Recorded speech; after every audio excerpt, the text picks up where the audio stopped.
Yes, of course, there is some significance, and you have to understand that whatever recitations are given as a part of the practices or for some specific needs, um, there is there are two things that you have to. There are basically two things that uh, go with that. Number one is what's the purpose, and number two, um, individuals' uh, capability and capacity as well. And to explain that, I think let me give you an example. For example, I'll give you two examples, and probably it will help people understand it better. When you go to a doctor and the doctor prescribes a medicine, so of course it is there's some diagnosis, and on the basis of that diagnosis, the prescription is based, and so it's a particular medicine with a particular strength or potency, and the number of times that you have to take that medicine. Now, that of course depends on why the doctor has prescribed that, because it depends on the condition of the patient. So depending on the condition of the patient, the doctor has prescribed that. Now, the same medicine for a different patient may be prescribed in different ways. So strength may be different. For example, if it's a child, so then the dosage will be different. Um, if the condition is more severe, maybe the dosage is different. Similarly, if you are doing some physical training and your trainer would suggest certain exercises for you, and then again, there are certain recommendations. So, for example, a certain exercise has to be done, say, 10 reps, 2 sets, or 15 reps, 3 sets. So again, it depends on your needs and your capacity. And in some cases, it may have to be changed with time.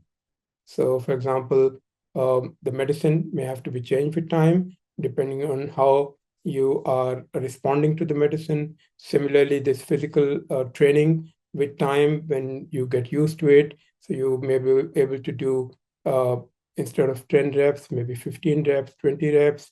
You may be able to do 3 sets instead of 2 sets. So, of course, with time, that will change. Same is the case when it comes to recitations. So every recitation that you do has a spiritual effect. So just like a medicine, here also, if you do less, it may not be so effective.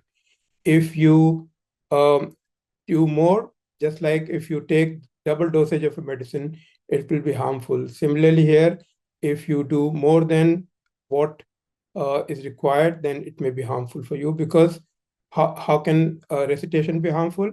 Because, as I said, every recitation has an effect, and you may not be in a position to absorb the blessings or the effects of that recitation. Therefore, you have to be given something which fulfills the needs, and at the same time, it's not too much for you. So that is the reason behind certain specific numbers of recitations. And just like the when it comes to medicine, for example, is based on research, is based on experience. Similarly, when it comes to physical training, again, it's based on research and experience. Similarly, here also, just like the scientists and doctors together, on the basis of research and their experience, they prescribe medicines. Similarly, all the recitations that we prescribe, where they have come from, where these numbers have come from the experts, that means our grand sheikhs, and based on their experience, then they realize that this is what the student should be doing. There are general, as I said, there are recitations which are common to everyone, and then there are extra recitations which may be given, the numbers may be different for different people. And as I explained in the case of medicine or exercise, similarly here, sometimes the students are advised to start with a lower number. For example, when we give the root to the students, we tell them to start with 100 and then slowly and gradually increase the number. Similarly, when students start Zikr, we tell them to start with 300 and then slowly and gradually increase the number. So that is the reason why we have specific numbers for different recitations.